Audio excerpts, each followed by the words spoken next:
Do you guys want? There was one up here. Someone was asking us, does USC have a chance against Louisville? They're what? They're 7.5-point dogs. What is the line? I haven't even been paying attention to it. I haven't seen a line, but you know, the thing about the Holiday Bowl, if we want to talk about it briefly, is that, you know, who's Louisville's quarterback? Jack Plummer. And last year, USC played Jack Plummer when Cal went to the Coliseum. And I wrote at Trojans Wire, USC made Jack Plummer look like Aaron Rodgers.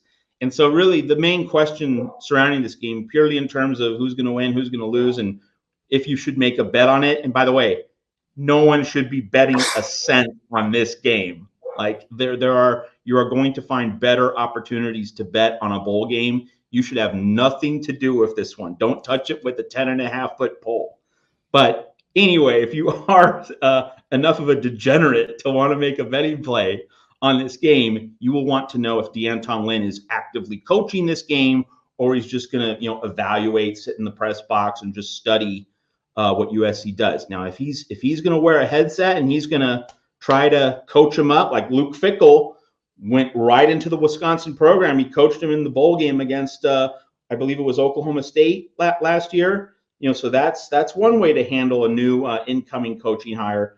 If D'Anton Lynn is hands-on, that would, in my estimation, significantly improve USC's chances. But if it's hands-off and you're going to have the skeleton leftover staff handling this, then I would definitely swing the pendulum to Louisville. I think that is, you know, if you're a sicko and you want to put some money on this game, that's the thing that you should be looking at, to be brutally honest.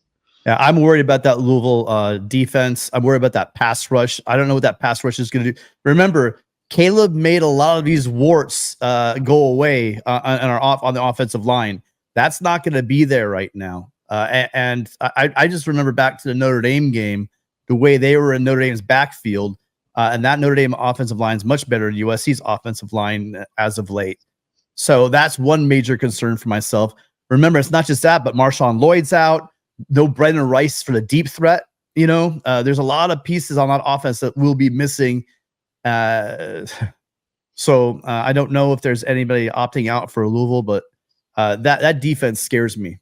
So the Cardinal plays that you see that defense. They're like a top 40, top 30 defense in the country, and it's not by a fluke. They're athletic, they're long, they're nasty, they got a bend. The pass rush is gonna be relentless, and I'm banking on Riley to get Miller ready for this game, get the ball out quick. You know, they're gonna have to try to mitigate that pass rush.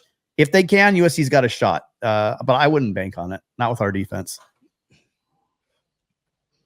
I'm not finding any information on Louisville NFL draft opt-outs at this point, so we will know more in future weeks. And with the history of the Holiday Bowl, folks, again, heed Matt's advice. We know what crazy things happen during the Holiday Bowl, but USC and Louisville, I don't recall them ever matching up in football. I don't know if this is a first ever, but certainly during my lifetime, I think I would have remembered a Louisville USC matchup. Yeah, nothing immediately comes to mind or jumps off the page, but I will say, I mean, it's neat to have Lincoln Riley and Jeff Brom coaching against each other. I think at the Holiday Bowl media availabilities, they're going to have some very interesting conversations, and maybe they'll even swap some of their favorite plays. Like they'll pass some salt shakers and napkins. They might draw up some plays during the Holiday Bowl luncheon. Maybe they'll both learn from each other, because you know, those are two of the most gifted play designers in college football. And of course, you know, you won't see Caleb Williams in this game, so you know, you're not going to get the maximum effect or impact of what Lincoln Riley can do. But just let's just state it for the record.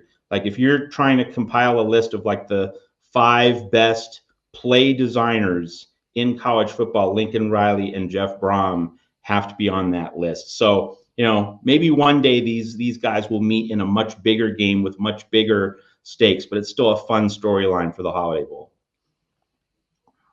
No previous matchups between Louisville and USC.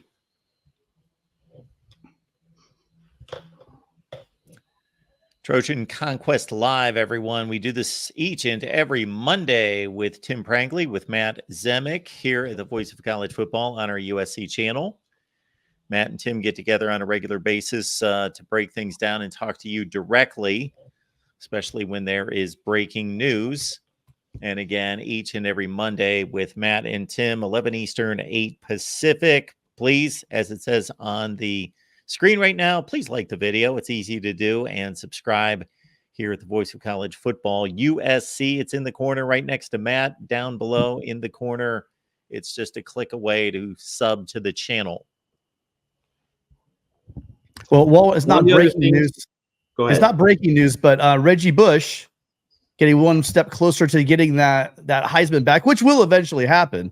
And by the way, I've been trying to help out the morons at the NCAA to reinstate his stats so that the cowards over at the Heisman Trust will allow him to get his trophy back, save time, stop looking stupid, and give that man his trophy back. But Reggie Bush is going to be entering into the College Football Hall of Fame. So congratulations to Reggie for that. At least they got it right. One of the most electric players ever to play the game. Absolutely. Generational talent. You would think many of those organizations would be connected in such a way that, okay, there's a recognition here that he's a College Football Hall of Fame player that is now being inducted, that the stats would now become official again. And, you know, the next situation would unfold, and then the Heisman Trophy would soon follow. Let's take this time, since we're talking about College Football Hall of Fame inductees.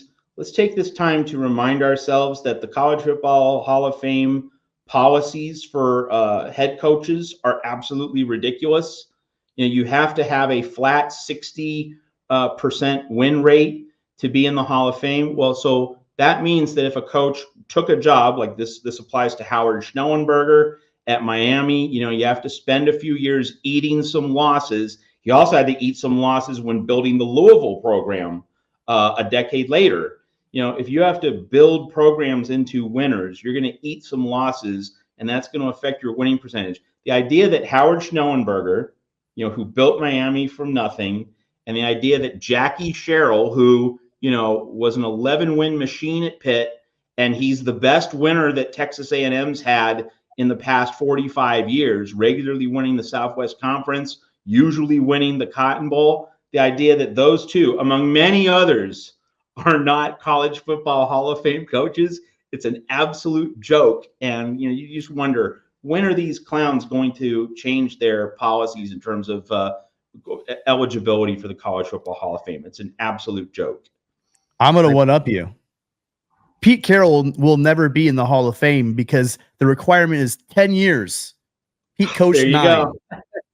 That's ridiculous. So Pete Carroll with So 9 with 2 national championships, I don't know how many BCS bowl games, that ridiculous record he had against UCLA and Notre Dame and the Big Ten and the SEC, dominated the college football for a decade, will never be in the Hall of Fame.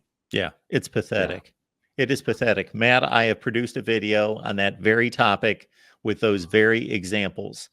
And in addition to, all you have to do is look at and understand the history of Miami football and what he created there, that Miami football almost ceased to exist. You know, bring some context, some perspective, some understanding to the situation, not just up 60%. Oh, you're at 0.594. You're out. You're at 0.603. You're good. No, bring some perspective to it. He had to do that at Louisville. As you mentioned, Louisville had, I believe, 7 consecutive losing seasons before he got there. He takes it over, and within 3 or 4 years, they're going 10-1, beating Alabama in the Fiesta Bowl. Then he takes over a third program, or starts another program from the beginning Florida and Atlantic. foundation of the program at Florida Atlantic. And so they won bowl games.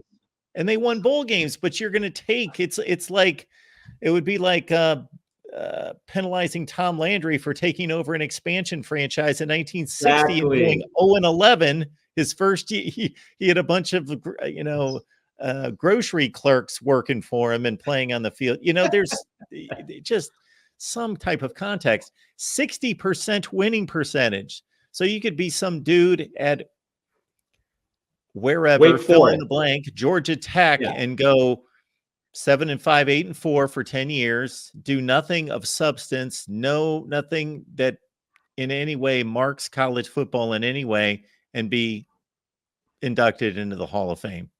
Basically, you could be Bo Pelini at Nebraska, 8-5 every year, for a decade. Easily. And yes. Yeah, exactly.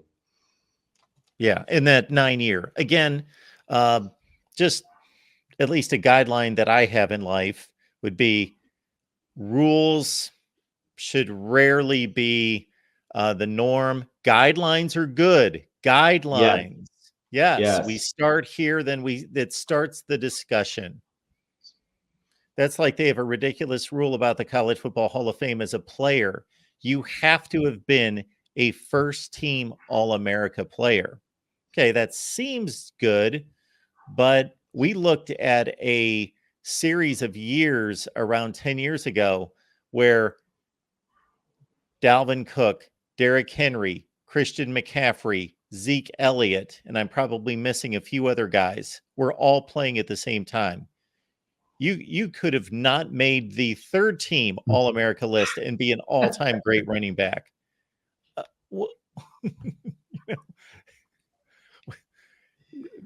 Wait, really? One more last time, you guys. I'm really trying to get that. I'm really trying to get that 4,700. So I know it's getting annoying, but if you haven't yet already, make sure you hit that subscribe button. Get us to 4,700. There's still 250 of you guys in here right now. 50 of you guys hit that thing. We'll hit our goal for the night. We'll be at 4,700. I really appreciate it.